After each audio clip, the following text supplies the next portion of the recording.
Olá, esse é o Vencedoramente Podcast, o podcast que estuda o sucesso que vem de berço. A gente quer conhecer histórias de pessoas que atingiram o topo da montanha. Eu adoro biografia e decidi fazer um podcast para conhecer as histórias de pessoas que tiveram algum sucesso graças à sua criação familiar. A gente quer saber o que se passou dentro de casa, nos bastidores, no dia a dia, na construção de uma carreira, tijolo a tijolo. E a gente está aqui hoje começando com a minha esposa, Ana Paula Ribeiro, e a sua mãe, Paula Norbin. A gente vai conhecer a história dela, contada pela mãe, contada por ela. Eu adoro saber, como eu falei, né, biografias, e a gente começa aqui hoje. Eu não poderia começar com uma pessoa diferente, né? Vamos lá, e eu quero conhecer, eu já começar perguntando para vocês, tá? Eu sei que a história é diferente, então muita coisa da história eu já sei, eu vou colocando aqui e a gente vai nesse bate-papo aqui gostoso. Como é que chegou a Ana Paula na sua vida, Paula? Que já essa história já começa diferente, né? Diferente que eu falo do habitual. Então, a Ana chegou, né, comigo muito jovem, né? Eu tive ela com 16 anos e meu marido, o Zé, com 17, né? Casei grávida. Mas, enfim, ela já chegou chegando, porque já me trouxe assim uma maturidade imediata, né? Uma menina. Mas ela, desde que nasceu, ela não foi criada por ninguém, né? Sogra, mãe, toda essa rede de apoio que sempre é muito importante. Mas, e sim por nós, né? Por mim e pelo meu marido, né? A gente já fez o nosso ninho, montou o nosso lar e realmente a gente que assumiu ali a vida dela nas nossas mãos, né? É muito legal, porque hoje vocês, para mim, estão juntos até hoje. São um sucesso, assim, um exemplo de casal, apaixonados, e traz esse exemplo não só para os filhos, mas para o genro que chega, para a nora que chega, para todo mundo, né? E depois de quantos anos que veio o irmão Lucas? 4 anos. Depois de 4 anos. Tinha isso. Então, a Ana nasceu, você tinha 16. Isso. E o Zé 17. Isso. Né? Olha só, gente, a gente não sabe que, né, a gente vai andando na rua, as pessoas não acreditam às vezes que é mãe e filha. É um casal muito jovem, né, os pais. E como é que começou essa história da Ana na ginástica? Então, começou com uma otite, né? Ela adoentou, pegou uma otite e na época, né, eu sou de Guarapari. Na época, quando a gente precisava de um médico melhor, tinha que ir para Vila Velha ou Vitória. E aí eu fui... 50 quilômetros, mais ou menos. De Guarapari. Isso, uns 50 quilômetros. Então, a gente tinha o nosso médico lá, o pediatra, o doutor Pedro Zamprogno, que era o nosso socorro quando o bicho pegava, né?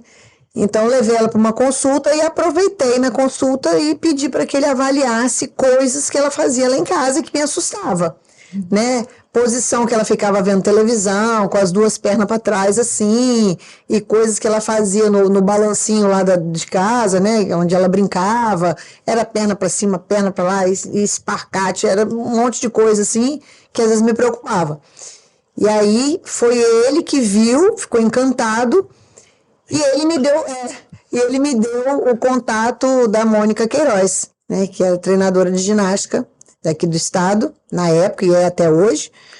E eu lembro demais das palavras dele, que ele virou para mim e falou assim: olha, sua filha não tem problema nenhum. O único problema dela é que ela nasceu no país errado, ela tinha que ter nascido na Rússia. Eu falei, não, mas é aqui mesmo que a coisa vai engrenar também. Ou seja, você foi lá para tratar o otite dela e saiu com um possível diagnóstico. Exatamente, de ginástica, né? Ginasta, né? Caramba. E como é que foi isso? E aí você entrou em contato com a Mônica? Isso. Aí eu tentava falar com a Mônica no número que ele me deu, mas não conseguia, não tinha sucesso. Eu escrevi uma carta. Não é WhatsApp, gente. Não tinha WhatsApp celular. Instagram foi uma carta. Nada disso, uma carta. Eu mandei uma carta e aí ela me ligou e a gente conversou, né? Conversamos e marcou um teste. Avaliação. Isso, uma avaliação. Eu levei, foi lá no Clube Ítalo. E daí já do teste a gente já engrenou, né? Entendi. Como é que foi Ana, sua primeira impressão assim com a ginástica? O que você lembra, assim, tablado, você? Primeira vez que que eu via ginástica, né, que eu tomei ciência de que a ginástica rítmica existia, foi por um jornal que eu vi uma ginasta, a Elise Penedo, que ela até foi uma ginasta grande, assim, também, foi para a seleção brasileira e tudo. E quando eu fiz o teste, né, lá com a Mônica, fiz um teste, então vi as outras ginastas ali também no treinamento e via que quando eu demonstrava alguma coisa, fazia algum exercício, as próprias ginastas também gostavam do que eu estava fazendo. Então esse foi meu primeiro contato, que inclusive foi até num salão de festas, que a gente estava treinando lá nesse salão de festas. Estava chovendo? O que aconteceu? Não, o ginásio não estava funcionando e aí a gente estava treinando lá. Você tinha quantos anos? Eu tinha 9 anos. Foi com 9 anos que ela recebeu o diagnóstico pelo médico de ginástica. Foi, e neste dia, tudo que a Mônica pedia para ela fazer, faz isso, faz assim, imitar um pouco a Elise, né? A Elise fazia um movimento e ela ia imitar. Então ela ficava assim, nossa, ela faz isso. E a Ana já foi com uma facilidade vindo do balé, porque desde os 4 aninhos ela fazia balé. Então ela já tinha todo um equilíbrio, uma postura de bailarina, um pezinho de ponta, né? Isso já também ajudava muito. Então tudo que ela ia fazer ali, aí a Mônica ficou realmente encantada. E aquele encantamento de quem conhecia de ginástica, né, que era a treinadora, me dominou, né? Eu falei assim, não, ela leva jeito pra coisa, é isso aí. Entendi, que bacana, né? A Elise era uma amiga minha lá atrás. Olha como é que o mundo é pequeno, né? Então foi nessa época ali que você se motivou pelo encantamento da Mônica, e isso te trouxe a crença de que podia dar alguma coisa, né? A Mônica era uma pessoa muito positiva, no sentido de assim, o que ela acha, o que ela vê, visualiza, imagina, ela fala. Tanto pro bom pro ruim, né? Se dá, se não dá, ixi, é ali mesmo que o caldo entorna. Então, como ela já me encheu a cabeça, a mente, né, de coisas positivas sobre a Ana, do que ela... Eu lembro que ela falou assim, não, já vou levar ela para competir um estadual dia tal e um brasileiro dia tal. Eu falei, o quê? E aí, eu, né, realmente fiquei essa foi a injeção de ânimo. Essa foi a injeção, foi neste momento. E a partir desse momento você começou a acreditar que dava que dava. Legal, né? Foi, aí eu vi também que ela se encantou. Que ela gostou. Né? Nossa, quando ela começou a ver as meninas, que nós chegamos lá, as meninas treinando, ela ficou, né, viu o brilho nos olhinhos dela, né? Tá, beleza. Aí começou um trabalho em cima da Ana. Isso acontecia em Vitória, vocês moravam a 50 quilômetros dali, em Guarapari, e para ser uma atleta campeã, para disputar campeonato, tem que treinar todo dia, né? E como é que era isso? Olha, foi uma luta. Foi uma luta. Não vou dizer que foi uma luta diária, mas quase que diária, porque no início a gente fez assim um mutirão familiar, né?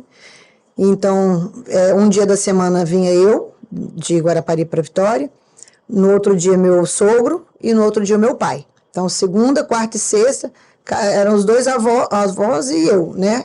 E a gente vinha, passava a tarde toda ela treinando. E aquela história, né? Despesa de gasolina, a rodovia do Sol, né? A estrada ali não era o que é hoje, toda uma periculosidade, né?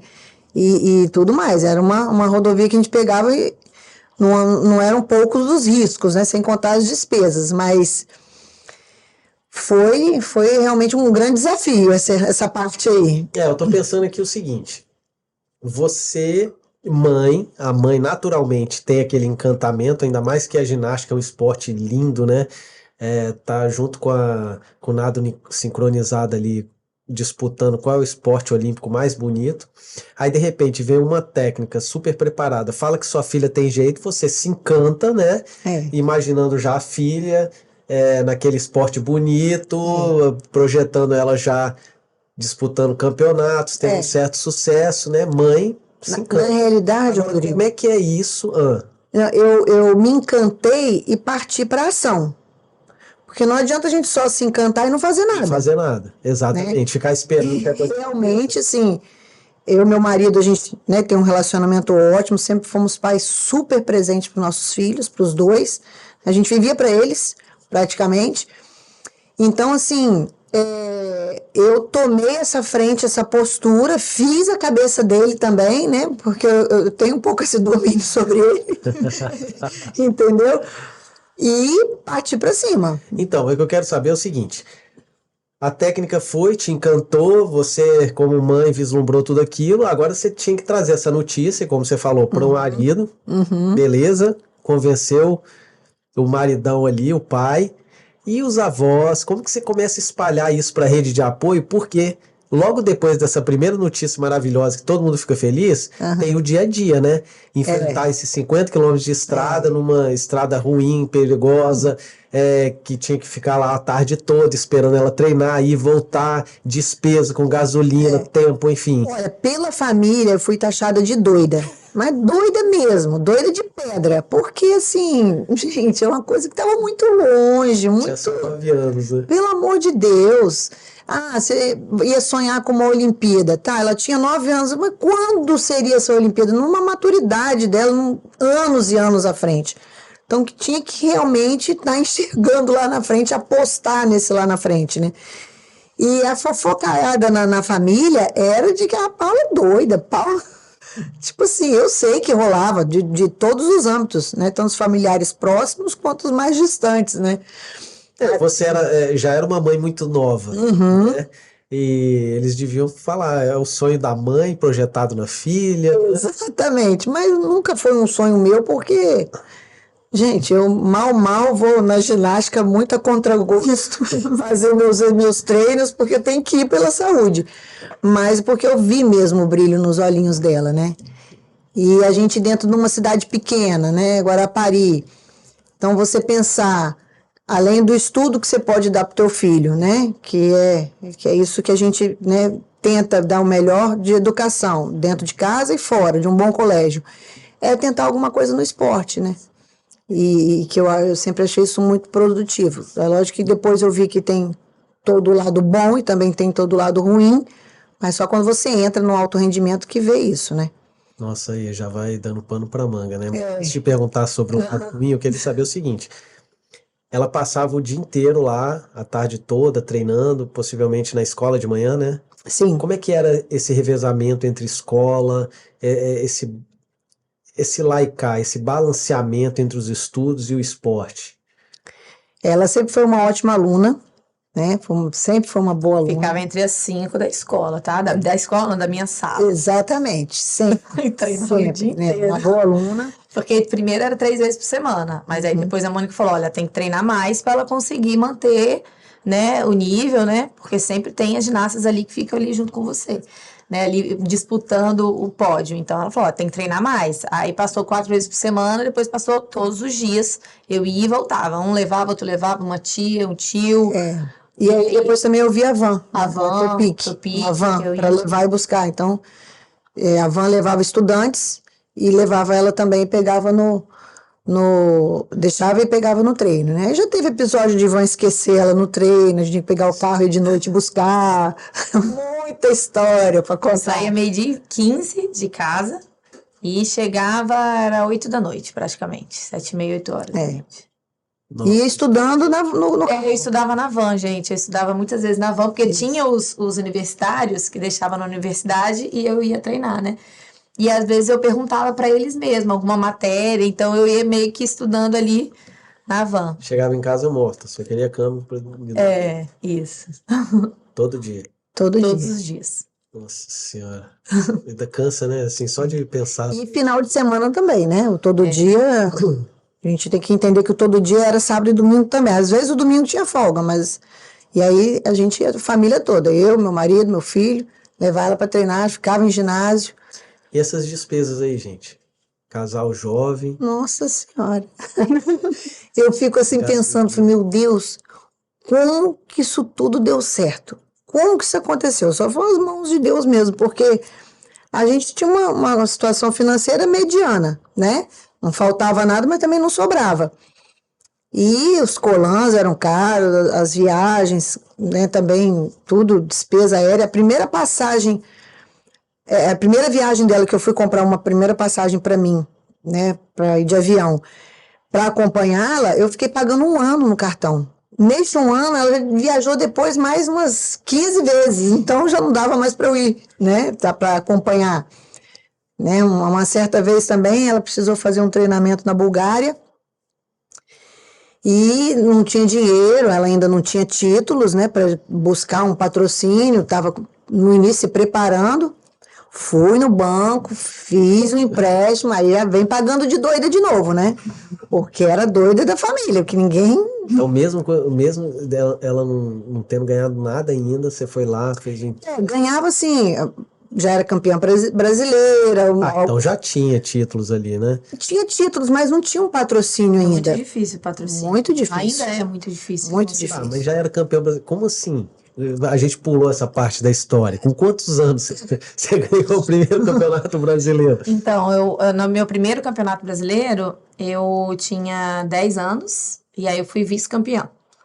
Ou 9, não lembro. Então, no primeiro campeonato, você já emplacou um vice? Não, o primeiro campeonato mesmo foi em Porto Alegre, eu fiquei em 10º lugar geral. Aí depois, no segundo... Você já tinha quanto tempo de treino, você lembra? Assim, eu entrei mais ou menos em março, a competição foi tipo agosto, setembro.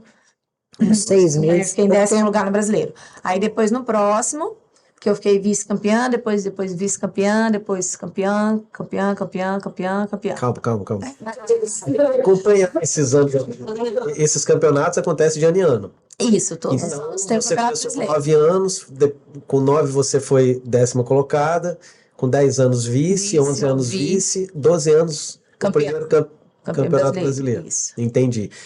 Dos 9 aos 12, quanto você já tinha se endividado? Olha, eu não lembro nem a conta, viu, Rodrigo? Porque, na realidade, a dívida mesmo foi para tentar buscar o recurso de levá-la para o exterior. Foi quando ela ficou 3 meses lá na Bulgária, porque aí Pesou, né? pesou, Euro, né? O É. negócio é em euro. Aí pesou. Aí peguei, arrumei o dinheiro para poder ir e se preparar para outros campeonatos que eram inclusive fora do país, né? E valeu muito a pena porque ela foi só despontando, né? E fora disso, a gente ia com o recurso próprio do que a gente ganhava, né? Tirava da gente, né? Eu, meu marido, para ela poder evoluir. Agora aqui entre a gente, vocês sentiam falta também desse dinheiro para vocês no dia a dia, às vezes fazer uma reforma, às vezes ir para um restaurante, e na hora que você pensa em querer fazer algo diferente... Não, eu acho que lembra do- não. tudo valeu muito a pena.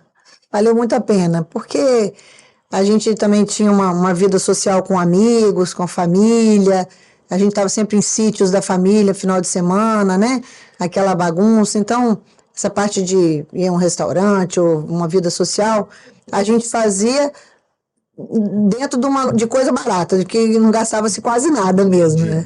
Eu gosto de fazer essa pergunta justamente para tentar entender as prioridades das pessoas. Então, a sua prioridade claramente Era a ela. família. Era a família e ela, né? Porque ela estando bem, as outras coisas não fazem tanta falta, né? Isso é legal. Porque a gente chega num momento que ou parava ou dava um salto à frente para ela evoluir, porque não tinha como ficar numa inércia assim, não fazer nada, né? Ou tinha que apostar ou parar. E como é que era no dia a dia?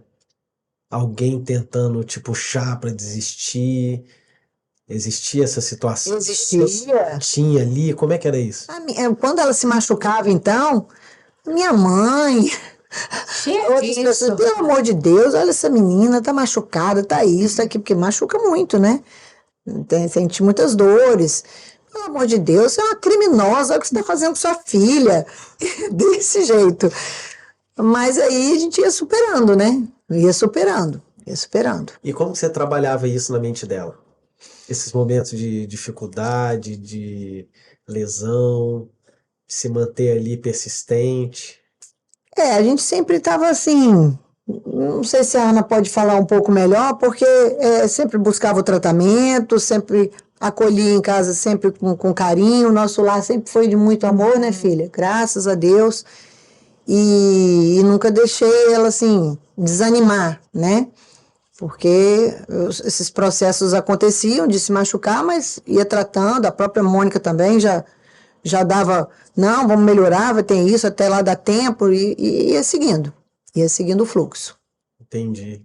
E o que te motivava, Ana? O que me motivava era assim, você treinar, você ter o seu esforço ali e conseguir o resultado, né? Às vezes você consegue o resultado esperado, às vezes não consegue o resultado tão esperado, aí dá aquela baixa, mas eu sempre tive pessoas ali para me incentivar, né? Eu já tive vontade, assim, né, de querer sair da ginástica por ser muita pressão, assim, não é uma pressão externa, assim, das pessoas, é uma pressão própria. Poxa, você tá ali, você tá se esforçando, você abdica de várias coisas, desde de fazer trabalhinho na escola ali com as suas coleguinhas, até você ir numa festinha, enfim, são várias abdicações que você tem.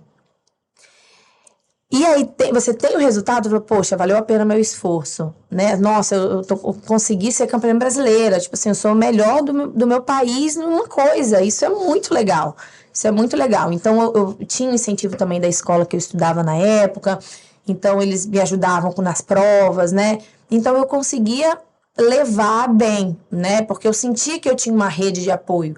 Então essa rede de apoio de uma forma ou outra, é uma certa pressão, porque, poxa, tá todo mundo ali comigo, então eu preciso valer a pena o esforço de que todo mundo tá fazendo, desde a minha família, desde as pessoas que estão me ajudando, entendeu? Então, quando você vê que tudo vale a pena, né, que você tá ali evoluindo, que você tá conhecendo países que eu nunca sonhei conhecer, Azerbaijão, Japão, Alemanha, Grécia, Hungria, Eslovênia, vários países, Canadá, enfim, França, Portugal. Então, assim, é muito legal, sabe? Às vezes até eu brincava assim, olha onde eu estou, made in Guarapari, estou aqui, né, um país que eu estou conhecendo culturas diferentes. E é muito legal, fazendo o que eu gosto, né? Lógico que tem o esforço, muito esforço, mas é uma coisa que eu sempre gostei, né? Sempre amei. E o que te motivava, mãe? Era o esforço dela, né? Quando ela respondia. Aquela plantinha aquela sementinha que foi plantada lá quando a Mônica fez o teste nela, né? Então, foi germinando e eu fui vendo o esforço dela. E aí eu já fui saindo correndo atrás de patrocínio quando vieram os resultados, né? Para poder ter ajuda financeira, e ia mesmo, batia de porta em porta lá em empresas, ia com carão mesmo, assim, fazia vários currículos dela. Era empresária. Ia com carão mesmo. Tive vários nãos, ia em prefeitura, ia em empresários, em empresas, várias lá da cidade, e saía buscando patrocínio para ela, até que uma vez, eu lembro demais desse fato, quando teve uma ginasta da Bahia, esqueci o nome dela agora, que ela tinha um patrocínio de uma padaria lá na Bahia. E essa ginasta veio treinar aqui no Espírito Santo com a Mônica, junto com ela. Como que é o nome da menina, filha? Mariana. A Ana me chega em casa e falou assim, mãe, a Mariana da Bahia tá aí. Eu falei, pois é, ela tem um celular. Parei que eu tava falando, essa menina já tem um celular. Tipo assim, o celular era um celular. Eu falei assim, meu Deus, você falou, o celular. Ela sabe como que ela comprou o celular, mãe? Com patrocínio da padaria. Aí eu falei assim, gente, se essa menina Mariana, que não tem patrocínio da padaria, eu tenho que ter um patrocínio pra minha filha também. E eu quero comprar um celular pra ela. Aí eu conversava com meu marido, você tá doida? Se a outra tem celular, deixa a outra com celular. Vai chegar a vez dela no dia de ter um celular. Eu falei, não, mas eu vou atrás de um patrocínio para ter um celular. E aí consegui. Então. Patrocinou? Foi a Samarco. A Samarco. Patrocinou a Ana por 2 anos. Das grandes empresas do Espírito Santo e do Brasil, Samarco. Seu resultado ecoa até hoje. Isso. Né, foi através de um empresário lá de Guarapari que conhecia um diretor da Samarco, né, foi através do Orli que conhecia o Benê, e aí a coisa foi caminhando, né? E chegou lá no... Agora eu quero saber o seguinte, o que desanimava vocês no dia a dia? O dia a dia. Exatamente isso aí. Porque era difícil o dia a dia. Eu acordava, ia pra escola, eu saía da escola às 11h30, 11h15 eu tinha que estar pegando a van.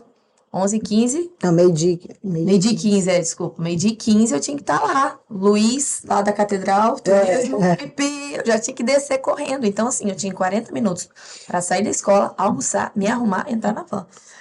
Todo dia. Então, todos os dias. Então, eu treinava em Vitória, e como a van vai parando, né? Não fica, não vai direto no rumo, vai parando em vários lugares, então demorava para chegar, treinava, aí saía, demorava para chegar em casa, aí chegava em casa, ainda fazia alguns deveres que precisava fazer para dormir e no outro dia tudo de novo. Então era um dia a dia assim que era uma rotina que era pesada ali, né? Eu não tinha um momento de lazer durante a semana, de folga, de ver desenho, né? Que na época tinha muito desenho em televisão, né? Ou então um dia que fazia um trabalho em grupo na casa de alguém. Não tinha esses momentos. Então era ali a ginástica ritmo, ginástica escola sempre. Chegava sexta-feira, eu dormia na casa de uma colega para estar treinando no sábado. E aí pegava, às vezes, mais velho, eu já pegava ônibus para voltar. Então, assim, o dia a dia, às vezes, animava. As lesões que tinha, né? Então, você treinar com dor é algo bem difícil. Então, isso dava uma desanimada, né? Que você pensava, poxa, difícil. Mas, enfim, a gente passava.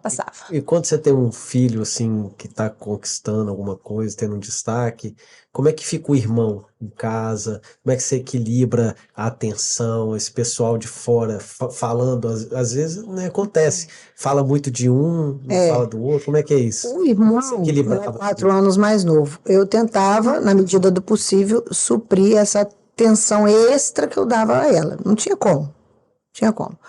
Eu tenho total consciência disso, que ficou um buraquinho lá atrás, né? De atenção para ele. Ficou. Mas, assim, o meu marido já supria mais, porque menino, e sempre saía para jogar bola, e carregava para onde ia, né?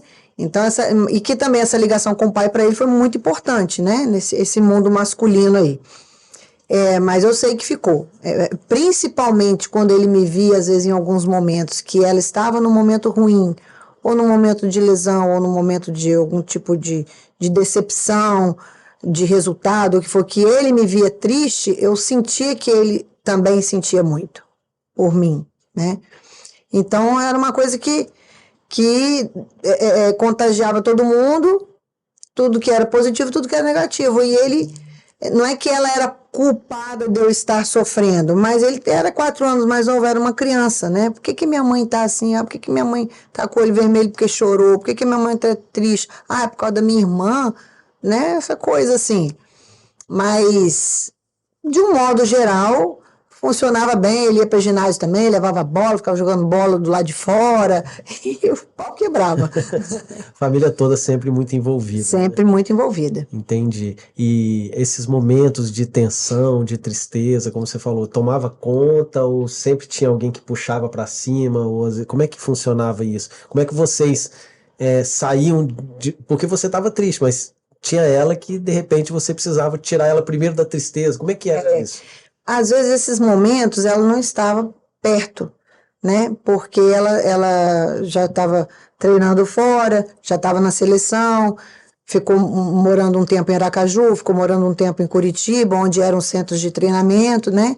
Então as notícias chegavam, abalava, então a gente ficava, né, recluso, passando aquilo junto com ela, claro que era num grau muito maior, mas a gente sofria demais também, né? Eu principalmente, porque eu estava muito envolvida em tudo, né?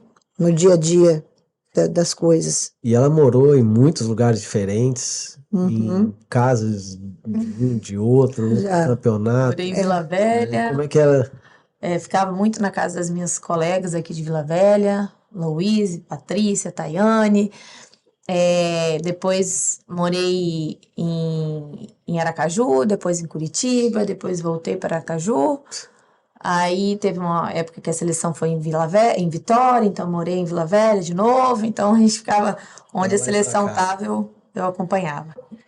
Então era um desafio manter essa questão emocional estando longe, né? Com pessoas desconhecidas. Era um desafio. Perto dela, aqui. Era um desafio. Até mesmo porque... Hoje você pega o telefone e liga com facilidade. Mas eu acho que a maioria das pessoas envolvidas em todo o contexto, pelo menos do esporte em si, elas não estão bem preparadas para lidar com um adolescente, às vezes até com uma criança que está treinando, ou que seja já quase adulto, né? Não tem preparo nenhum. Então, do jeito que vem a bola de neve da Confederação Brasileira ou da Federação, que vem cobrando o profissional que está ali, desce na mesma pancada, né? Não tem um fino trato, não tem um trejeito, um pouquinho de psicologia, nada, nenhuma, nada, é na paulada mesmo, é arrebentando. O psicológico, o físico, tudo, né? Então, assim, eu não vou dar nome a pessoas, até mesmo porque aquilo cria um mundo fechado entre eles que todo mundo fica enxergando a mesma coisa do mesmo jeito e pensa igual, absurdamente igual. Não, tem que fazer assim. Não, tem que parar de comer. Não pode beber água porque vai engordar. Não pode. Então, tipo assim, vira uma coisa surreal em todos os sentidos, né? De não dar um bom dia, de não dar uma boa tarde, de não ter um momento de carinho, de um sorriso, de nada. É só quartel-general. As pessoas têm essa ideia, né, de que, tô na seleção, eu represento meu país, que tem tudo de bom e do melhor ali. O dia a dia não é isso. Não, gente, tem tudo de muito ruim também que você possa imaginar. Nós vamos chegar lá. Muito. Eu lembro que muito. Ela prestes a ir pro PAN, aí eu fui com ela numa loja de suplementos para comprar suplemento, né? Enfim. E aí o cara da loja apresentando, por exemplo, vai ter o PAN agora, atletas da seleção brasileira consomem esse aqui, aquele ali e tal, não sei o quê. Eu olhei pro cara assim e falei, é isso mesmo? Eu olhei pra é isso aí? É isso que estão te dando lá? A gente tá vindo aqui para comprar e estão te dando, você não tá me avisando. Então, quer dizer, o cara achava que, né, que eles tinham acesso àquilo tudo ali e a gente tava ali para comprar porque não tinha isso vindo, né? Então, foi uma cena engraçada. Eu falei pro cara, essa daqui é da seleção, eles não estão passando isso pra ela, não. Aí ele achou engraçado. Desse jeito. E essa questão emocional pra você, estando longe, como é que era? Olha, foi em épocas muito, assim, eu fiquei muitos anos na seleção, né? Minha primeira vez que eu competi representando o Brasil foi com 11 anos. E aí a última vez foi com 26. Então eu fiquei muitos anos, né, representando o Brasil. E aí teve períodos que eu morava fora. Então, assim, eu tinha o trabalho com psicólogo, mas assim, não é a mesma coisa, sabe? Teve um período que tinha mais, assim, a equipe multidisciplinar era maior, né? Assim, mais os últimos anos, né? Antes, não.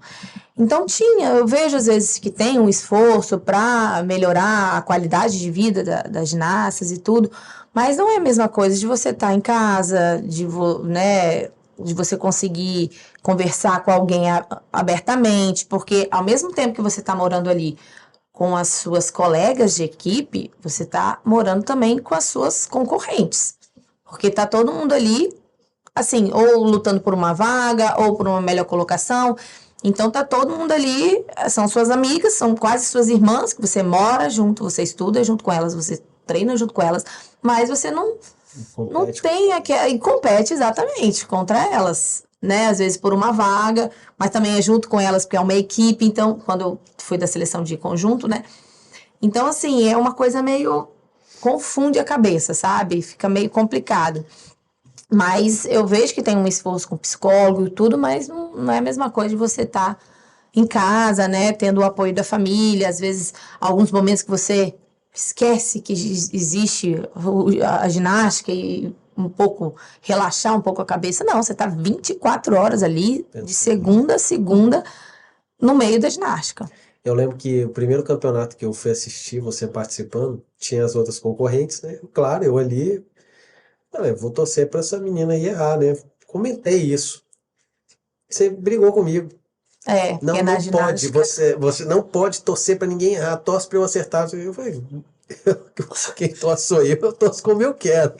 Mas ali eu comecei a entender como funciona a sua cabeça de amiga, concorrente, competição. Porque todas ali treinaram muito chegar ali e fazer, né? Então, é um momento ali que a ginástica rítmica, né, alguns outros esportes também são assim, você treina muito para 1 minuto e meio, que é o tempo da sua apresentação. Então, você tem 1 minuto e meio ali para mostrar tudo que você fez, treinou naquele aparelho.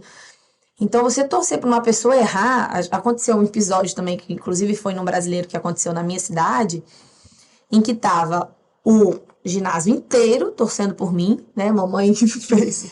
Depois ela conta aí o que ela fez para lotar aquele ginásio. Lotou o ginásio. E tinha minha concorrente lá também. E aí a minha concorrente, tava eu e ela ali pau a pau ali para ver quem ia ser campeã brasileira. Na época, sim. Campeonato brasileiro? Era o campeonato brasileiro. Acontecendo na sua cidade, Isso. em Guarapari. Isso. Você tinha quantos anos? Eu tinha 14, 15? Então, não, 15. Eu tinha 15 anos. Você já tinha histórico de campeã brasileira. Você já era campeã brasileira. Aí a sua maior concorrente estava lá disputando esse campeonato dentro da sua cidade. Dentro da minha cidade. Estava cheio? Lotado, sim, não tinha, enfim. Então, tava eu e ela ali disputando. Quem era ela? Ana Paula Scheffer. Ela, inclusive, ela não está mais entre nós, mas enfim. Então, tava eu e ela ali competindo para ver quem ia ganhar. Então, eu já tinha acabado, tinha feito todo, e ela estava competindo. Ela se enrolou na fita. Quando ela se enrolou na fita, o Brasil todo é acostumado com o quê? Futebol. Errou o pênalti, o time adversário, uhul, né? Todo mundo fez o quê? Começou a comemorar. Quando ela errou. Ela se embolou na fita, todo mundo começou a gritar. Meu Jesus do céu. Porque o ginásio inteiro tava torcendo pra ela, na cidade dela. Então, assim, a minha concorrente errou, todo mundo levantou. Começou a pular. Jesus do céu. Na hora me deu vontade de chorar. Eu falei, meu Deus, coitada. Ela saiu, lógico, chorando. Você imagina, é um esporte, é diferente. Um esporte de jogo e um esporte de apresentação, cara. Você tá ali, tá todo mundo te vendo. Parou pra... A arbitragem tá toda ali olhando você. E você apresentando aquilo que você treinou, você erra e todo mundo comemora. Eu falei, meu Jesus. Aí eu cheguei, conversei com ela.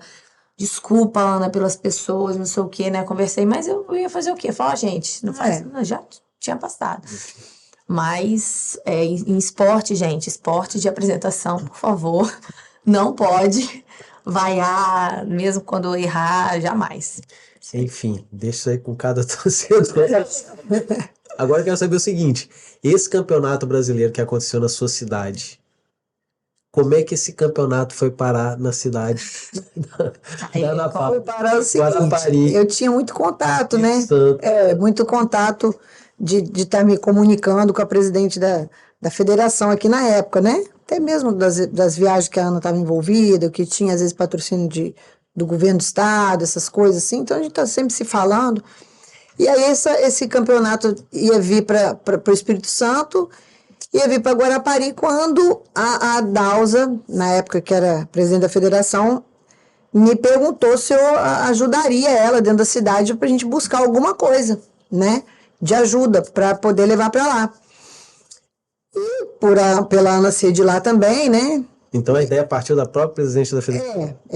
E aí eu comecei a correr atrás. Aí eu já surto, né? Eu já saio que nem uma doida. E aí fui na prefeitura, consegui com o prefeito para bancar todas as estadias das ginastas todas lá no SESC. Consegui que ele negociasse com o SESC o aluguel do ginásio, né? Porque nada de graça ali.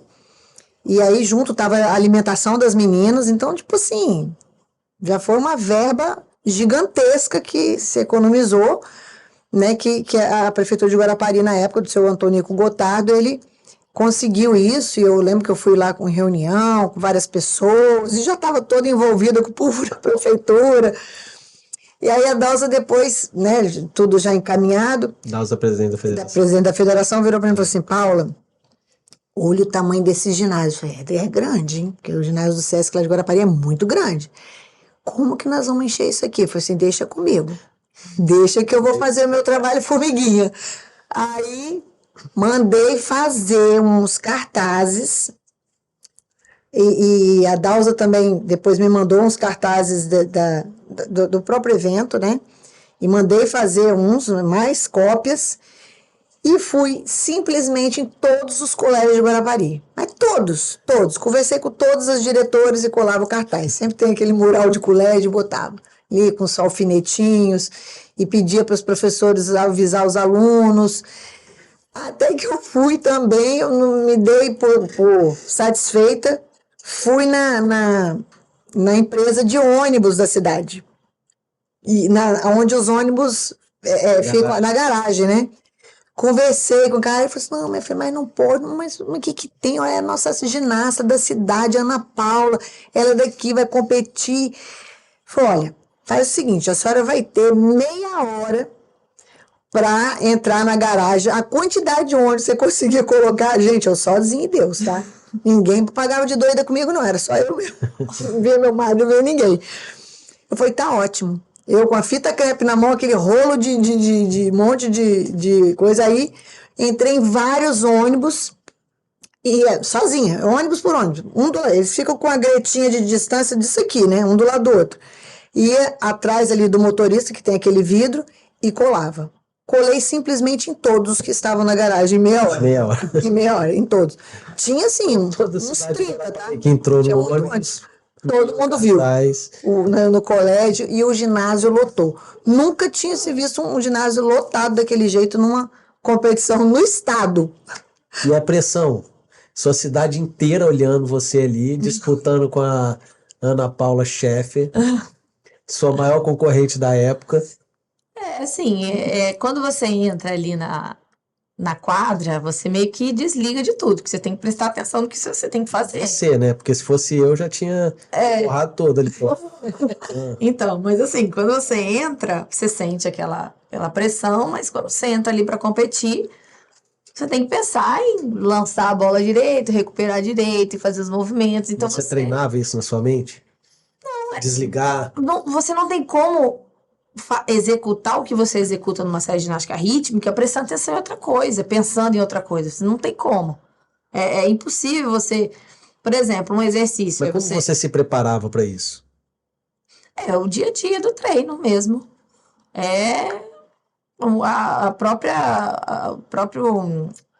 As outras competições que você vai, né? A experiência que você tem de ginásios diferentes, às vezes ginásio que venta. Por que ginásio que venta? Porque a gente tem a fita. Então, o ginásio que venta atrapalha você. Então, tem mais probabilidade de você... O ginásio ventou justamente na hora da Pode ser, já aconteceu. Até os ventos. Por exemplo, já aconteceu lógico, isso já é uma maldade, lógico, mas que eu já vi em competições as portas fechadas. Quando era uma determinada ginasta, uma determinada equipe, alguém ia lá e abria a porta para aventar. Será que alguém abriu o portão lá em Guarapari, não? Não, porque não tinha. Não tinha no correio. Falei dessa pressão. Porque você desligava ali na hora, mas enfim. Não, na hora você desliga e executa o que você tem que executar. Então, isso é normal, isso já é do esporte. Você tem que se concentrar naquilo ali. Se você entra olhar alguma coisa, uma mosca passando, uma coisa, não dá, você vai errar. Então você tem que treinar o seu foco. E isso a gente treina com o dia a dia mesmo, na ginástica. O Espírito Santo acabou se destacando muito na ginástica rítmica por conta dos seus resultados, da Elise, que veio antes de você também, Gisela, da Tayane. Tem a primeira ginasta, assim, desde 1994, nunca, até hoje, de 1994, até hoje, nunca o Brasil ficou sem uma ginasta capixaba na seleção. Nunca.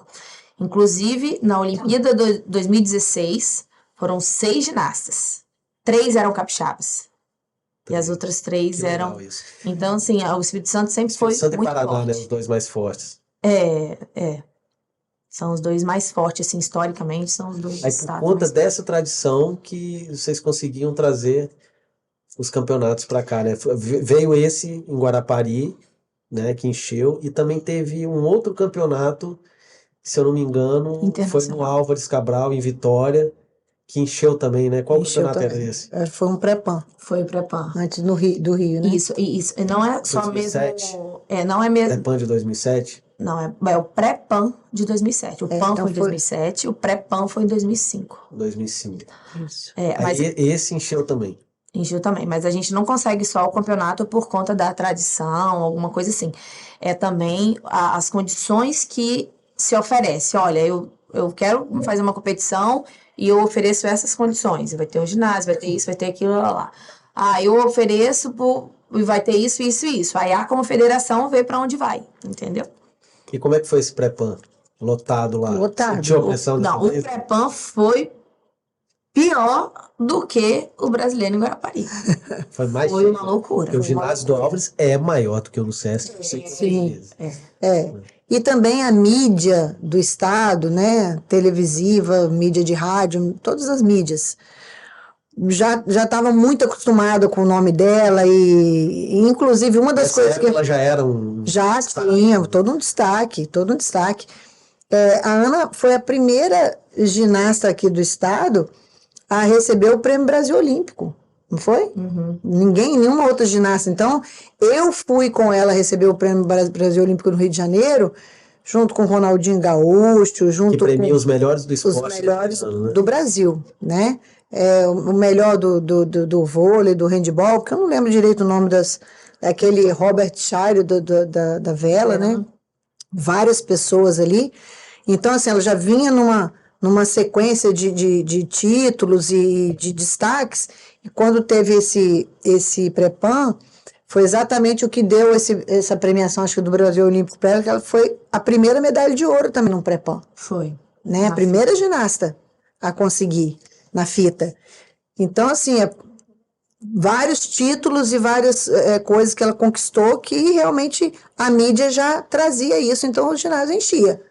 Queriam vê-la. Então agora começa também uma história que para mim ficou muito marcante quando eu comecei a entender sobre o histórico da Ana, comecei a ficar por dentro ali de todo o trabalho que ela fez durante anos, que começou nesse pré-PAN, né? Esse pré-PAN lotado, o ginásio, ela foi lá e ganhou, foi a melhor do país, né? No esporte. Foi a melhor do país, né? Aí ganhou uma outra ginasta, eu fiquei em terceiro lugar geral e ganhei a medalha de ouro na fita. Entendi. Então foi assim, do meu país eu fui a melhor. E essa sua colocação classificou o Brasil para o Pan-Americano de 2007. Isso. Bom, agora entra a história do PAN de 2007, do fatídico PAN de 2007, onde a Ana, melhor do país, conquistou a vaga, de repente não foi convocada para a seleção que vai para o PAN. Né? Como é que foi essa história aí? Porque um banho de água fria, né? Então, na época, em 2007, a gente foi treinar, até 2006 a gente treinava em Aracaju. Então, em 2007 a gente foi treinar em Curitiba. Pra mim, eu não gostava muito do local, do ambiente, a gente treinava inclusive ao lado do ginásio da ginástica artística, onde treinava a Laís Souza, Daiane dos Santos, Diego Hipólito, Daniela Hipólito, então a gente treinava ali do lado. Tinha era muito firme essas coisas de alimentação, pesava-se todos os dias, existia uma cobrança de que no final do treino da manhã não podia ganhar peso para o treino da tarde, sendo que a gente almoçava. Então começa a vir várias pressões psicológicas, coisas assim que cientificamente comprovado que não é impossível, que é impossível, sabe? Ou então ou você perde peso ou você perde seu salário. Foram coisas que eu pelo menos vivi. A gente morava junto com o treinador. Isso não existe, você morar junto com o seu treinador, sabe? É muito... Você treina o dia inteiro Exatamente. E você vai para casa com... Então, assim, foi algo... Eu não sei as circunstâncias para isso acontecer, né? Se não tinha verba para alugar um apartamento separado, ou se... Não sei. Mas, assim, eu tô falando o fato, né? O fato que a gente morava junto com o treinador, o fato que a gente tinha cobranças absurdas, e que aquilo vai envolvendo a sua cabeça de uma forma que, assim, você vai ficando doida. Essa é a palavra, você vai ficando enlouquecendo, vai enlouquecendo com as coisas, com as cobranças, com as coisas que você tem que fazer. Então, aquilo acabava, assim, prejudicando o rendimento, né? Lógico. Porque quanto mais destaque, né? Desculpa te interromper, mas quanto mais destaque vai tendo o atleta, mais a pressão vem também, né? Mais peso. A gente vê isso em qualquer âmbito, né?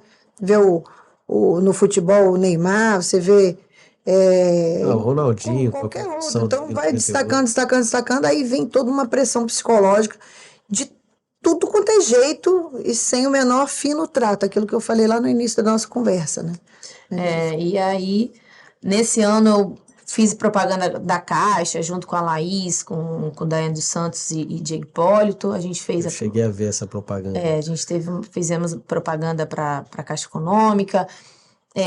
Eu fui figurinha também, tinha um álbum, nem tem álbum Álbum de de futebol. figurinha. De futebol.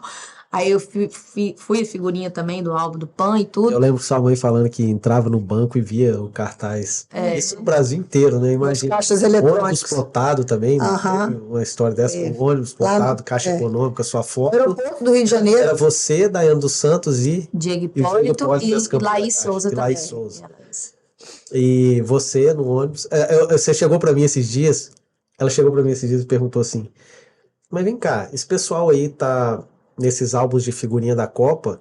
E se chegar a Copa, não forem esses que estão no álbum aí de figurinha? Eu falei, isso costuma acontecer. Alguns não são convocados, tá? Igual aconteceu comigo. Essa história aí. É isso aí. Então você tava no álbum de figurinhas do. Eu tava no álbum e não fui, mas assim, ali dentro, né, nos bastidores, tem várias outras questões assim também, porque eles têm que levar quem está melhor naquele momento. Então, eu posso ser álbum de figurinha, posso estar lá, minha cara lá na porta do PAN, mas se eu não estiver bem, eu não vou, vai uma outra ginasta. Então, assim, nesse período, eu lembro muito, muito forte, assim, na minha cabeça, eu lembro que eu tinha tido uma lesão no cóccix. Uma lesão, assim, que você não consegue sentar, você não consegue fazer quase nada, é muita dor que dá aqui. Então, eu não estava treinando bem, obviamente, né? Porque eu não conseguia treinar, não conseguia fazer as coisas e tinha exigência. Não, tem que fazer não sei o quê, não sei o quê. Mas já não passou ainda, e não sei o quê. Então, sempre tinha uma coisa assim, pô. Então, aí você se esforçava, aí acabava machucando mais. Enfim, então, quando houve a convocação, eu estava com uma lesão. E pelo que eu sei, a treinadora que é responsável para mandar os nomes, ela achou que não era a convocação oficial. Que ela ia me ver, porque ela estava na Bulgária na época, com outra ginasta, que ela ia me ver antes de dar a convocação. Só que aí enviaram o nome de outras ginastas. E quando você recebe a notícia que você não vai, aí que seu psicológico vai lá para baixo. E aí que piorou a minha situação. Eu estava lesionada, eu não conseguia treinar para mostrar um resultado. Eu já recebi essa notícia que eu não ia, então tinha que batalhar de novo, tipo assim. O habitual era te chamar se você estivesse bem, mas não houve essa avaliação, já mandaram nomes. Então, você acha que pode ter. Foi uma outra pessoa que mandou. Mas pode ter acontecido alguma politicagem ali, Não sei. colocado um nome. Não sei se teve essa politicagem, assim, direito, eu não posso afirmar, não estava lá, não vi. Então, assim, não sei, não posso dizer isso, assim, se teve de certeza ou não. Eu acho que pode ter tido, sim. Mas o fato é que eu precisava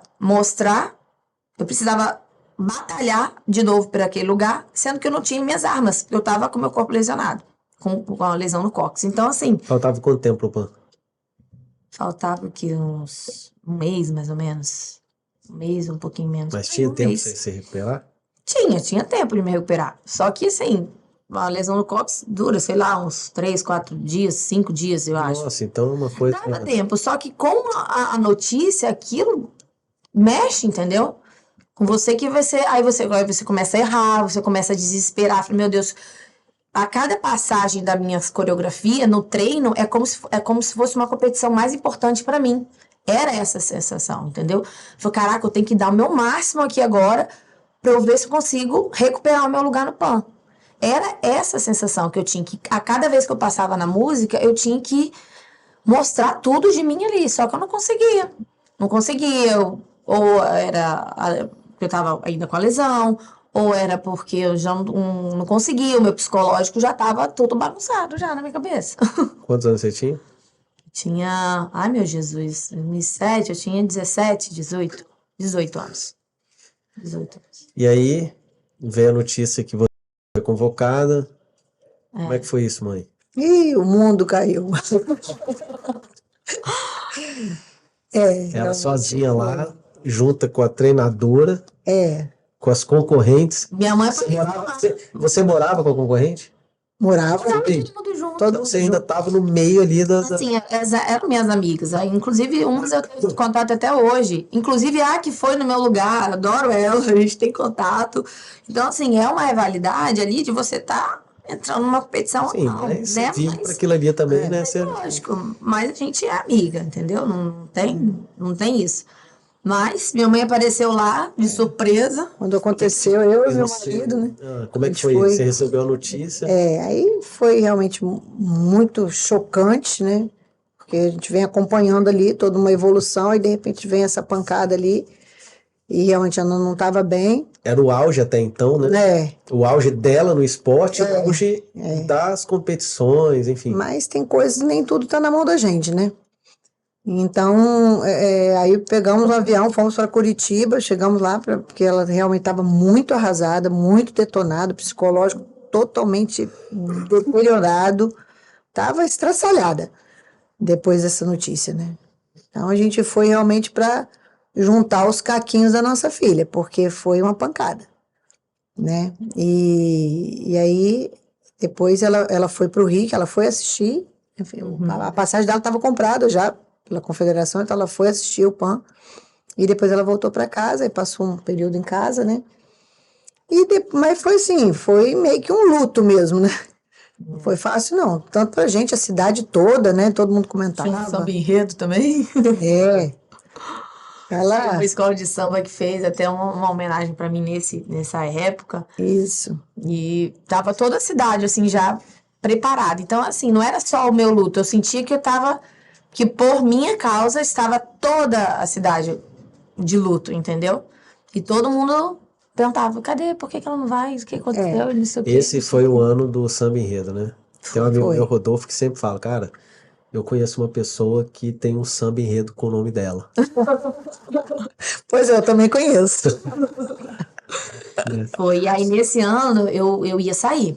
Eu falei, não, eu vou competir, porque eu já estava inscrita no Mundial. Você foi pensou em desistir da ginástica? Sim, eu não queria mais. Aí eu tinha um Mundial na Grécia, que eu já estava inscrita, falei, vou competir, né? Fui lá, competi, e todo Mundial anuncia onde vai ser o próximo Mundial. E aí eu sempre quis conhecer o Japão. E aí falou assim, olha isso. Aí falou, ó, o próximo Mundial vai ser em Mie, no Japão. Eu falei, não, eu vou continuar mais 2 aninhos, eu preciso conhecer o Japão.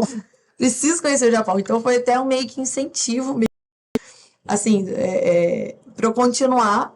Então eu falei, então eu vou tentar uma vaga na seleção de conjuntos, que é da minha cidade. Então eu vou estar perto da minha família. E aí fiz o teste, tal, passei para a seleção de conjunto. E aí morei em Vitória, né, no ano de 2009, e fui no Que é Japão. onde é isso que eu acho engraçado, né? Tipo assim, eu não fui no PAN, mas tem um campeonato ali na Grécia, eu vou. Aí Não, mas aí eu já você já estava estava inscrita. inscrita. Eu tava Entendi. inscrita. Mas agora vai ter um no Japão. Eu quero estar lá no Japão, eu vou pro Japão. E consegue ir. Tipo assim, eu também queria ter ido disputar a Copa do Mundo também. Eu acho que nada deu certo. Qual a diferença, assim? O que você fazia no seu dia a dia? Vocês faziam dentro de casa, a mentalidade, a derrota, etc., para isso ser tão natural. Tipo, vou disputar e estarei no Japão. Porque eu quero conhecer o Japão, porque eu quero estar lá. Porque eu enfim. sentia que eu tinha capacidade. Primeira coisa que você tem que fazer é acreditar que você consegue. Primeira coisa. Você entendia que aquilo era algo muito possível. Porque aquilo era possível. Primeiro você tem que ter o pezinho no chão e falar, é possível? É possível. Eu vou ter que treinar? Vou ter que treinar. Então, você traçava a sua meta ali e você ia seguir. E esse processo de superação, quando você está no esporte, no alto rendimento principalmente, esse processo de se superar, de a família superar uma situação, ela é frequente. Porque vai numa competição, foi bem, ótimo. Aquela festa, tudo maravilha. Mas uma outra competição, não, foi mal, a bola caiu, a fita embolou, cai, levanta, cai, levanta. Então, isso é muito da rotina, né? Então você acostuma. Deu ruim aqui, vai dar melhor ali. Deu ruim de novo, tá, vamos melhorar. Mas você acha que isso tudo seria possível se, por exemplo, a Ana não tivesse o apoio dos pais? O incentivo, a palavra forte, a Olha, amiga. Rodrigo, eu acho que esse início, que ela principalmente era uma menina com 9 anos, 10, 11, 12, se a gente tivesse dado para trás, nada de acontecido também não. Aí depois que já engrena, aí fica mais fácil, aí já está na mão de federação, confederação, aí já entra, né, faz essas viagens para o exterior, tudo com patrocínio da Caixa Econômica, aí já está para o mundo. Mas enquanto está ali no pequenininho, tinha que ter gente, se não tivesse, não ia não. E quando você está ali no clube, você está ali com o pai trocínio, a mãe trocínio. Agora, quando você entra na seleção, aí é o país que te banca, entendeu? O país que precisa investir ali em você, porque você está representando o país. Só não bancava o suplemento, né? Porque eu lembro, isso aí. Mas então o país precisa investir em você para você representar o país. Agora, enquanto você está em clube, aí é a mãe, pai e patrocínio que você conseguir, que é bem difícil. Entendi. Como é que você trabalhava esses objetivos junto com a Ana? Existia um objetivo de longo prazo ou eram metas de curto prazo? Por exemplo, estou aqui hoje, vai acontecer uma Olimpíada daqui a 4 anos, então vou treinar para a Olimpíada. Existia esse objetivo de longo prazo? Como que era feito isso? Como que vocês trabalhavam isso? Ou não tinha isso? Como é que era? Existia um cronograma, né, da confederação que tinha todas as datas mais importantes, né, de Olimpíadas, de Copa do Mundo. Então, quando já virava o ano, isso já era apresentado ali, né, filha? Então, dentro das possibilidades e do momento que ela vivia, criava já essa expectativa, né? A própria treinadora fazia isso. E aí, enquanto ela estava bem, estava indo, e estava conseguindo e gostando, né? Ia seguindo, né? Tava muito mais assim dentro das possibilidades dela, até mesmo de lesões e tudo mais, do que na minha mesmo como mãe, né? De criar já uma data final, né? Ficava sempre dentro do que ela ia conseguindo alcançar. Como é que você se motivava no dia a dia? Então, Era olhando esse objetivo final? Como é que era? não, era passo a passo. O que eu tenho que fazer? Amanhã. Amanhã eu tenho que treinar bem. Amanhã, então, assim, tinha o treinamento, né? O que você tinha que fazer, repetir e tal. Então, o meu objetivo era o quê? Era treinar bem amanhã. Era conseguir fazer um movimento tal melhor. Então, assim, Era muito focando no hoje. muito focando no que você tem que fazer, porque é uma construção, né? O tijolinho, tijolinho, tijolinho, tijolinho. Você não pode pensar na casa pronta se você não pegar o tijolo, passar o cimento e cluf. Não tem como. Então você tem que pensar primeiro e colocar ali. Falar, já tá quase a casa, hein? Aí você vai colocando, vai construindo, vai construindo. Você tá com o objetivo ali, mas o seu foco é ali, né? Na construção da casa ali, do tijolinho, no caso, né, no nosso caso, do treinamento. Algumas vezes, né, quando você já está numa seleção onde exige uma classificação, você já, né, já é algo maior, assim, que não é só seu, né, é uma classificação do país, então, que está também nas suas mãos, né, junto com as outras pessoas, né, a comissão técnica, as outras ginastas. Então, você tem aquele objetivo ali. Nossa, a gente precisa classificar o Brasil para o PAN, precisa classificar o Brasil para a Olimpíada. Mas aí tem o trabalho diário ali, né? Entendi. Sempre o próximo campeonato, né? O próximo campeonato, ou o próximo movimento a ser acertado, ou a próxima, enfim. Série nova. Ou seja, vivendo sempre muito o presente, né? Nem tanto o futuro, mas o dia a dia A na gente pensa no construção. futuro, mas eu sempre fui, acho que meio pé no chão. Acho que pode até ser um defeito meu, isso, de que nossa, às vezes as pessoas reclamam, nossa, Ana, você é pessimista. É porque eu odeio ter uma decepção, entendeu? Então, eu ao mesmo tempo que eu vislumbro aquilo acontecendo de forma positiva, como se espera, eu também consigo visualizar como não acontecer de outra forma, entendeu? Não sei se é porque também eu já fui acostumada a isso, né? Para justamente eu não ter uma grande decepção. Então, eu foco naquilo, não. Eu quero que isso aconteça. Mas se isso não acontecer, tá tudo bem, eu vou continuar, vou seguir, papapá. Para justamente não ter uma grande decepção, entendeu? Eu não sei se foi por conta desse episódio do PAN, não sei. Mas hoje eu tenho isso, até em qualquer circunstâncias, né? Se acontecer bem, ótimo. Se não acontecer, Mas você trabalha para acontecer. eu trabalho para acontecer certo, mas se acontecer errado, tudo bem também.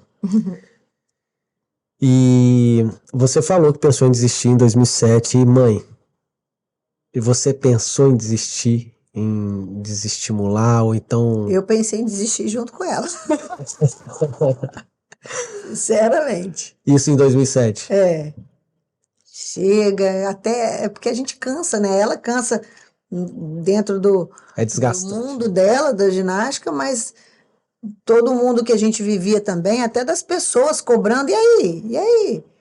E aí, o que houve? Né? A cidade, a família, o ambiente de trabalho, todo mundo pergunta, cobra, você tem que dar resposta, você tem que, né? Era justificar, nossa, que coisa enjoada, gente. Então, já estava cansando. Já deu, né? Eu também já estava com ela nessa luta ali desde muito antes, né? Em todo o processo.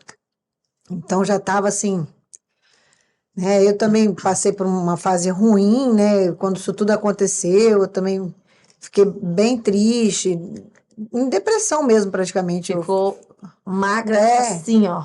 Eu fiquei deprimida, nunca tive isso comigo. Eu sempre fui uma pessoa muito alto astral, muito para cima. Tive que ir a psicólogo, psiquiatra, tomei remédio, fui a 46 quilos, porque ela sofria muito. Então, é aquela coisa, já fui ao céu com ela e também já fui ao inferno junto com ela. Tudo junto. E como é que foi sair de lá? Sair do inferno? É. Foi bom, foi ótimo sair do inferno. Cada vez, vocês deram as mãos, como é que foi? Nós saímos juntos, eu acho, né? Cada um de onde estava, mas foi pesado. Mas a saída total foi em 2015, né? Calma, nós vamos chegar lá. O PAN de Toronto. Nós vamos chegar lá, porque teve essa rejeição. Mas aí foi, assim, é como se desse realmente esse salto, né? Porque na mente da gente hoje que tudo já passou, né? A coisa já estava escrita, né? Porque... E eu fiquei muito, muito abalada também, porque enquanto ela estava em Curitiba e toda essa preparação para o PAN, tudo que eu podia fazer, né, do que chegava a mim, dentro do que eu lia, não tinha muito esse negócio de Instagram, como tem hoje, não, nada disso. A moda na época era o Orkut, né? Então, não tinha essa milhões de informações que a gente tem hoje, era um pouco menos. Então, eu lembro muito que eu li o livro e comprei o DVD na época de O Segredo. O Segredo. Né? The Secret, né? Então, assisti aquele DVD milhões de vezes, li o livro e tudo que estava ali eu fiz. O que você fez? Tudo. Tudo peguei. Conta pra gente. Gente, é porque eu não lembro nos detalhes, mas, por exemplo, eu tenho guardado isso, tá? Lá em casa, nas minhas coisas. Eu procurar, porque eu sou de guardar as coisas. Tipo assim, eu lembro que eu escrevi uma frase, que eu não lembro agora qual foi a frase, tipo assim, a Ana vai... uma coisa positiva. Era quase que umas 100 vezes, eu escrevia 100 vezes. Isso foi depois do PAN? Foi antes do PAN. Antes do PAN. Antes do PAN, que ela não foi. Então... Antes do PAN de 2007. Antes do PAN de 2007, o que ela não foi. Mas eu fiz, né? Mas Deus tem o tempo dele para tudo. Sim. Na realidade, tudo que hoje eu entendo que tudo aquilo ali que eu fiz naquele trabalho do Segredo, eu desenhei ela, fiz o pódiozinho, 3 lugares, ela desenhado com a medalhinha, do meu jeito de desenhar. Porque tudo pedia para eu fazer isso. Desenhar a imagem, escrever, X vezes. O quê? O que você lembra dessa? Eu não lembro a frase. Mais ou menos o que? Mas eu pedi que ela fosse famosa. Gente, olha o pensamento. Eu pedi que ela aparecesse no Jornal Nacional e apareceu. Calma. Não pode, Vamos contando, vamos monitorar. contando, vai. Tudo isso, as coisas ridículas. Mas tudo que eu escrevi ali Aconteceu. aconteceu. Mas não foi no momento que eu No achei que tempo fosse você acontecer. queria. Que legal. Foi depois. Ainda bem que eu não sei onde eu guardei o papel mais, porque eu tinha que guardar aquilo e esconder. Tipo assim, porque eu acho que se eu soubesse lembrar, eu tinha mais rasgado dúvida aí. tudinho. Aí, de repente, podia desfazer o segredo, né? Entendi. De raiva, porque não aconteceu no tempo que ia acontecer. Então, assim, todo esse processo que eu vivi do lado de cá, ela estava treinando do lado de lá.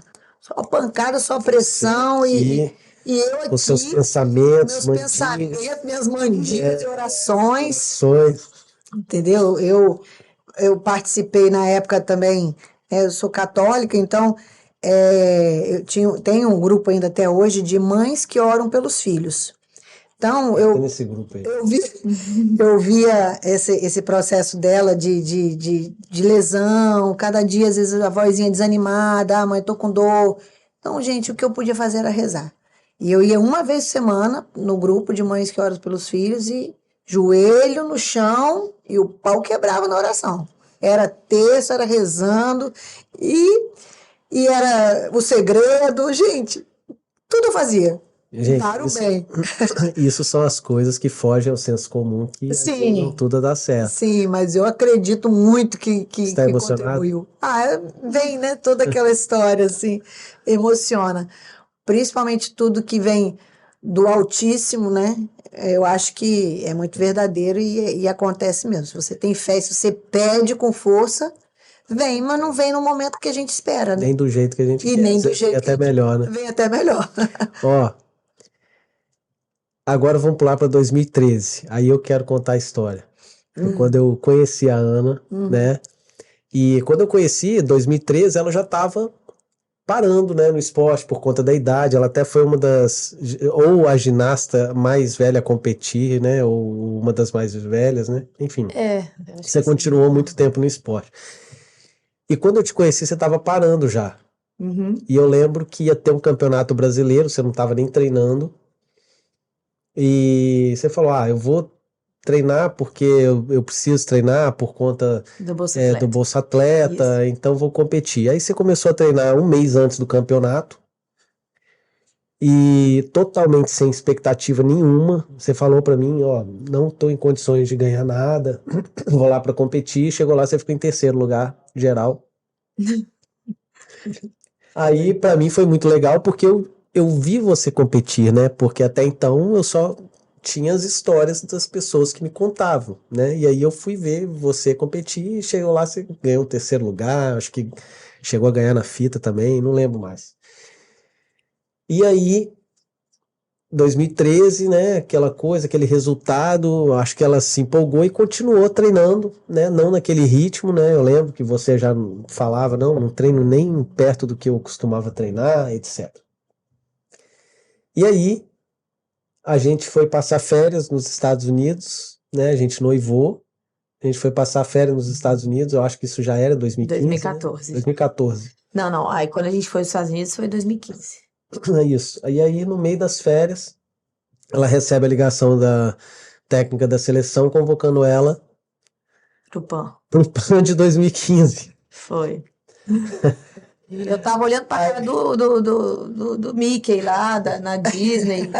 Ela faz um teste aqui. Eu falei, meu Jesus do céu. Aí eu olhando aquilo assim, né? Eu falei, que massa, que legal. E aí você vai, só que esse nome, né? Esse campeonato PAN desperta gatilhos em você, né? Que eu não vivi, mas a família viveu. Eu lembro que você falou pra mim, não, tem que conversar em casa com a minha mãe, tem que pensar também, etc. Eu, na minha cabeça, tipo assim, vai logo, né? Pô, é um pan-americano, né? Enfim, e ela parou pra pensar, mas foi lá e deu a resposta e foi disputar o campeonato. E a gente tava noivo, eu lembro, né? Foi lá, enfim, deu tudo certo, ganharam 2. Ela não deu a notícia pra gente rápido de que ela estava confirmada na seleção. A gente foi o último a saber, você lembra disso? Lembro. Ela não falou pra ninguém. Ela treinando, não era garantido que ela estava convocada, porque tinha outras atletas na seleção, e ela não contou pra gente que ela estava confirmada. Só quando, sei lá, o que aconteceu, o nome já estava lá, já tinha, enfim, por mais que ela tivesse confirmado, ela não contou pra gente. Mas tudo bem, a gente ficou de saber por último dessa história, né, que ela foi convocada, ela foi, disputou o campeonato, ganharam 2 ouros e 1 prata, e eu lembro de uma notícia, né, que saiu no Folha, no UOL, no Terra, ginasta como é que Adia o foi? Adia casamento. casamento para ser campeão no PAN. Foi. Aí e os comentários embaixo da notícia, é isso mesmo, deixa esse trouxa pra lá, não deixa a sua vida de lado por causa de um homem, e não sei o que. Aí eu entrava de vez em quando num comentário, né, que era no Facebook, né, enfim, as pessoas às vezes, você via a carinha da pessoa e tal. Aí eu entrava ali, pô, mas esse cara deve ser legal, né? Ele incentivou ela a ir, ele pagou também o casamento para que ela pudesse ir e tal. E o pessoal respondia, nada, ninguém tem que fazer nada por causa de homem. Foi. Enfim, foi muito engraçado, né? E foi um momento de redenção, né? Foi, total. Foi aquela resposta ali que a gente estava esperando. Do segredo. E foi muito, segredo. e foi algo Literalmente. muito, muito rápido, porque na minha cabeça eu tava assim, meu Deus, o PAN em julho. A gente tava lá nos Estados Unidos, acho que era janeiro, fevereiro. Meu Deus, eu estou quase parando. Eu treinei muito pouco. Eu tenho pouquíssimo tempo, eu tenho 4 Foi meses. isso, foi em janeiro de 2015 que a gente foi. Então eu tenho fevereiro, março, abril, maio, junho. Eu tenho 5 meses para treinar para o Pan-Americano. Voltar numa performance de ginasta de seleção. E eu não tava, eu já tava treinando já, quase parando já, querendo me aposentar. E eu estava ali com aquele filme, meu Jesus, eu tenho 5 meses para treinar, ficar melhor do que as meninas que estão lá, que são mais novas do que eu. E foi assim, foi bem concorrido, aquelas vagas, a gente treinava até 9 horas da noite. Foi um treinamento, assim, incessante ali. Foi uma vitória que só quem estava ali dentro mesmo, até o marido da treinadora estava ali, ele levava os amigos dele para assistir nosso treino, para incentivar. Então, assim, é um conjunto de coisas, assim, sabe, que faz a gente vencer, né? Que são mentes vencedoras, mas não é só dos atletas, das pessoas ali, os treinadores, todo mundo ali que ajuda. Então, assim, foi uma vitória, assim, de uma equipe, assim, sabe? Que você faz parte daquela equipe. Nossa, isso é sensacional. Foi muito, muito legal. Eu acho que foi mais legal do que se fosse no PAN em 2007, que é uma coisa individual, né? É uma coisa mais você ali e tudo. Agora, quando é aquela luta coletiva ali, que vai desde da moça que fazia nossa comida, a Carla, né? Ou da moça da faxineira, Tivete, todo mundo ali, sabe? Ajudando. Nossa, foi muito legal. Muito legal. E aí, uma ginasta vencedora, a família ali dando apoio, e a vida depois da ginástica? Você pensava nisso? Porque eu lembro que você me contou que teve um campeonato que ela voltou para casa numa sexta-feira e no domingo era o vestibular de educação física, né? Como é que foi isso? Ela voltou Ela estava fora do país. fora do país. Fora do país. Estava fora do país e ela já tinha cursado o 3º ano, né? Eu tinha finalizado. Ela estava fazendo um treinamento fora do país ou uma competição, não lembro. Acho que era uma competição. Ia ter o vestibular. Falei, gente, todo mundo fazendo vestibular e a Ana nada, só competia pra lá, competia pra cá, viagem pra lá, viagem pra cá. Falei, não, essa menina tem que fazer um vestibular, fazer uma faculdade, né? Eu fui lá na faculdade e inscrevi ela para fazer o vestibular para educação física. Você que escolheu o curso ou Eu você sabia? Eu escolhi o curso. Ela não tinha nem cabeça pra pensar. Não, mãe, não sei, não quero pensar nisso agora. Quando eu perguntava, falei, filha, e aí, uma faculdade? Mas como que eu vou fazer uma faculdade? Não dá nem para pensar em faculdade agora. Eu falei, Como você não se perguntou? Você foi lá e fez. Fui lá e fez. Aí eu escrevi para educação física, ela chegou numa sexta-feira, eu fui buscá-la no aeroporto, né? Eu falei, filha, eu tenho uma coisa para te contar. Ela falou assim, o quê? A gente no carro voltando na estrada. Eu falei, o quê, mãe? Fiz uma inscrição no vestibular. Falei, o quê? Aonde? Eu falei, na faculdade e tal. Para que curso? Para educação física? Mãe, você é doida. E quando que é a prova? Eu falei, domingo. Não tinha estudado nada. Por quê? Eu não vou, porque eu não estudei nada. Vai, faz qualquer coisa lá, quem sabe, né? Responde o que você entende, o que você conhece. Quem sabe dá certo. Não, você imagina o quanto que eu estudei, treinando manhã e tarde, noite, e não sei se Passou, não imagina. passou? E passei. Passou. E, Foi tranquilo. e fez a graduação ao mesmo tempo que treinava por tá PAN treinando. e etc, né? Aham, Eu fez lembro à que quando eu te noite. conheci, você ainda fazia, É. né? Tá vendo, gente? É possível estudar. Sim, é possível. Não sabe como, mas sabe. Vai indo. Que bacana. Então, agora eu queria iniciar um outro quadro, que é o seguinte: frases que carrego para a vida. Todo mundo tem aquelas frases que ouviu do pai, do avô, da mãe, ou que leu em algum lugar. Vocês têm alguma frase assim, como um lema, que carregam para a vida? Eu tenho. Eu sempre falo com meus filhos e com qualquer pessoa, e eu uso para mim mesmo, de uma experiência própria que eu tive. E eu falo assim, medo para coisas importantes, de coisas importantes a gente enfrenta. De uma experiência própria, saí de Guarapari, fui para um emprego novo, muitos anos atrás, que eu ia para Vitória, trabalhar para a Serra, né? Trabalhar todos os dias. E na primeira semana, eu fui dirigindo e chorando todos os dias de medo, do novo, de medo. Eu chegava lá com a cara inchada. Ah, o que que você tem? Eu falei, não, eu tô com alergia. Mentira. Eu fui de Guarapari até lá chorando, com medo de não saber fazer, de não conseguir responder. Mas, graças a Deus, fui super bem reconhecida e aprendi demais e é o meu ganha-pão hoje, né? Mas depois dessa primeira semana que eu enfrentei esse medo todos os dias chorando, mas eu fui, Lema. virou lema.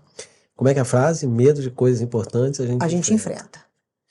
Essa é Eu uma não tô frase falando que você de- já ouviu ou você Não, eu criei pra criou mim. essa frase? Porque a gente fala assim, medo a gente enfrenta, mas eu não tô falando de um medo, De uma barata, de ir num brinquedo alto num parque de diversões, isso não é importante. Ir ou não ir num brinquedo, pra mim, não vou porque eu vou ali, eu vou tomar um sorvete ao invés de ir numa roda gigante que eu não gosto, né? Eu vou comer uma pipoca ao invés de ir no brinquedo que despenca lá de cima, isso não é importante. Eu não ir não é importante. Agora, de coisas importantes, o medo a gente enfrenta.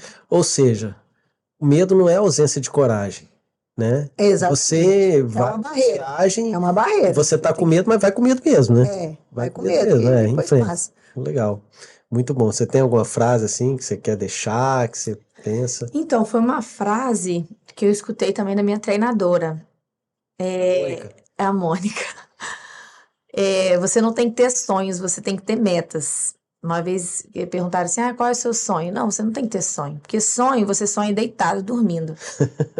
E ninguém alcança nada Sonho deitado, sem data dormindo. para acontecer é só um Você sonho. tem que ter metas, porque sonho é só muito um fácil sonhar. Sem Você tem que ter data é metas. só um desejo, né? Exatamente, você tem que ter metas e não sonhos. Sonhar é muito fácil, você deita, dorme e você sonha o que você quiser. Agora, você precisa ter metas para você atingir. Aí eu lembro muito dela falando isso. E depois de tudo isso, qual que é onde vocês querem chegar agora? Qual que é o próximo desafio? Seja familiar, seja ainda dentro do esporte, dentro da profissão. Onde você vislumbra agora, depois de todo esse histórico no esporte? Mãe, filha. Olha, eu, particularmente, hoje, meus objetivos são sempre todos familiares, né? Minha família tá bem, meus filhos, genro, nora, né? Minha netinha, vir mais netinhos por aí, enfim, a família sempre junta, em paz, né? Então, assim, pessoais mesmo, não tenho muita coisa, assim, projetos. É de estar firme, com saúde para trabalhar e tocando a vida, né? Entendi. Eu também, de ficar bem, ficar feliz, trabalhar no que a gente gosta, conseguir dar o melhor de si ali no que tá fazendo, né? Sempre. Acho que todo atleta faz isso e eu acho que por costume, né, continua fazendo isso também na sua profissão. Sempre se dedicar ao máximo. Eu sei que às vezes até pode extrapolar, porque a gente é tão acostumado a dar demais de si para um objetivo, que eu acho que a gente carrega isso também para a área do trabalho. Você dá muito, às vezes até demais, para a sua profissão ter sucesso também, né? Isso estou falando não, fora dos tablados. Então, é ficar bem, né? Ter sucesso, ter saúde, ser feliz, fazendo o que gosta, família, é isso. Agora é o espaço gratidão. A quem que vocês diriam obrigado durante toda essa jornada aí? Brevemente fala, ó, fulano de tal por causa disso, aprendi isso, aquilo. Enfim, sintam-se à vontade. Opa. Pode falar você primeiro. Eu vou pensando aqui mais. Olha, tanta gente para agradecer, foi tantas coisas. Mas não tem foram tanto tempo muitos você anos. falar e agradecer todo mundo. Então, Não. Vai peraí, que olha, vem na eu sua cabeça, agradeço muito a minha treinadora, a Mônica, agradeço as outras treinadoras também que eu tive. Eu tenho certeza que errando e acertando, acho que todas tiveram o objetivo do sucesso, do melhor para todo mundo. Porque eu acho assim, às vezes a pessoa não quer errar, ela quer acertar. As pessoas sempre querem acertar. E às vezes, por não ter o conhecimento, acaba fazendo o errado, mas não por querer, né? Enfim. Então, as minhas treinadoras, a confederação também, principalmente a Camila Ferenzini, que eu senti que eu tava no momento, assim, que eu já tava embaixo, assim, sabe? Já quase saindo, e ela acreditou em mim. Foi só a última treinadora do PAN, né? Foi a minha última treinadora. Entendi. Então, eu senti que era uma pessoa, assim, que me viu e falei, meu Deus, eu tava ali, é como se fosse uma fênix que já tava nas cinzas, e veio uma pessoa aí e acreditou, sabe? Foi a Camila. Então, agradeço muito a ela. Devo chorar. Agradeço muito a ela. A Confederação Brasileira também. E principalmente a minha mãe. Delícia. É de coração. Mamãe não precisa nem agradecer, não, porque a gente é puro coração, né? E eu agradecer, lógico, primeiramente a Deus e todas as pessoas que apostaram na minha filha, né? Porque eu apostei desde o início. Desde o início. Desde o início eu plantei aquela sementinha ali, fui cultivando. E em momento nenhum eu... Só junto com ela lá no PAN de 2007 que a peteca caiu, né? Porque foi muito, muito, muito forte. Mas em todos os momentos eu sempre estava junto com ela. E agradecimento a todas as pessoas envolvidas, todas que ajudaram. O nome de todo mundo, né? Não dá, é tanta gente, a Dalza, a Mônica também, né? A Camila, todo mundo.